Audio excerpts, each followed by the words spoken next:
Britain's decision to impose a ban on visitors from 6 southern African countries, including South Africa, is reported to have caused widespread frustration. The ban follows the discovery of a rapidly spreading new coronavirus variant. Will the South African tourism sector survive another travel ban? For a reaction on this, we're joined via Zoom by the Chief Executive Officer of the Tourism Business Council of South Africa, Tshivhenga. A very good morning, Tshifhiwa, for making the time to speak to us.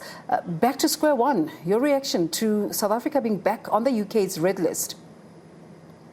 Well, it's devastating for us within the tourism industry. We were expecting a whole lot more people coming from the UK to visit our shores. And this announcement by the UK, we do believe that is premature. We're talking about a variant that we have not yet gotten data in terms of the efficacy of the vaccines.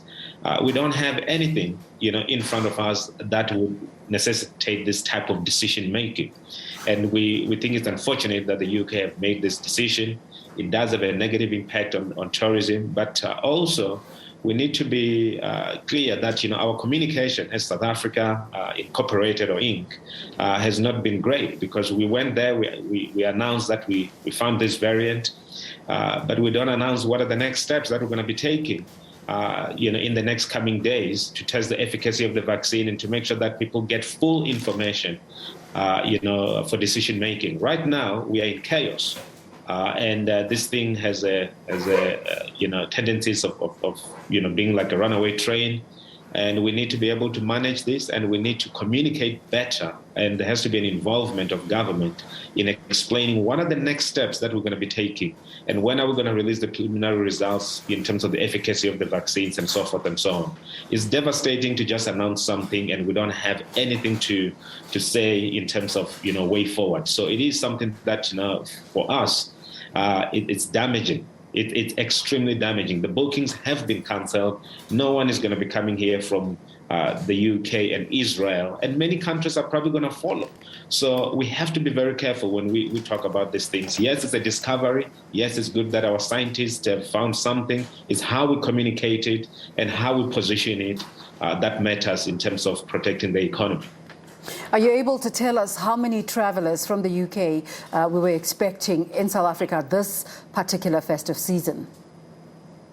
Well, we know that British Airways has started flying, to South Africa again. We know that many of the other airlines have increased their capacity in terms of, the inbound tourists. We're all going to know the numbers or tally the numbers as time goes. But now we're going to have to look at the cancellations that are going to be coming out from today in terms of how many people have canceled their trips. But it's going to be many. And any tourists that we get from international markets is important to us. They create jobs, we get more people, back at work. But the total number of people that are going to be canceling, we're only going to know as time goes. But I can tell you now that it's a whole lot more people. It's going to be devastating. And we should be very careful in terms of how we manage this as South African government in terms of approaching the festive season. If other countries have banned their people from coming to South Africa, it's only South Africans that are going to sustain the tourism industry this festive season. And any talk of lockdowns or hard lockdowns are not going to be useful for us in the tourism industry. And we're going to have more people sitting at home, their livelihoods are going to be shattered, and their jobs are going to be at risk. And we cannot afford to do that. Tshifhiwa, does it mean anything for the sector that engagement and involvement is right at the top? The president interacts with his counterpart in the UK regarding this conversation. It's important. We need direction. When you have this type of devastation, that doesn't only affect tourism. You saw the rent, plummeting. I'm sure many other, sectors are going to be affected. So it's not something that just affects tourism industry. As much as tourism industry is important to this economy and it creates jobs in both urban and rural areas, both formal and informal, it's important that we get the leadership from the top in terms of showing how we're going to be navigating this situation that we have at hand, and how we're going to protect the economy and the livelihoods of South Africans, and of course protecting lives. So we need that direction to make sure that, we head to a place where there can be surety.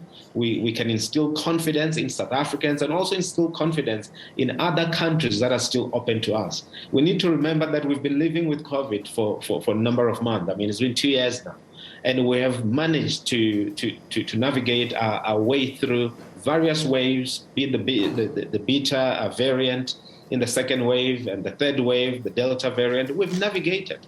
There's nothing that will stop us from navigating this coming, wave. In fact, we even have vaccines now that, we encourage a whole lot more people to go and get vaccinated. So we are we are more equipped now to navigate this variant. And we should not be, stopping economic activities and then we adopt this wait and see approach. We need to move ahead.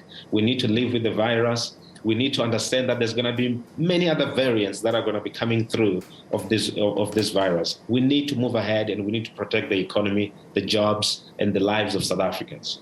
It's an important aspect that you mentioned, the impact on the South African currency, the rand. What can be done to avoid a further bleeding of the currency? No, absolutely. We have to do that. And you can see that the devastation is across the board. And that's why we're saying that we may not be able to control what the UK and other countries are going to decide in terms of how they protect themselves.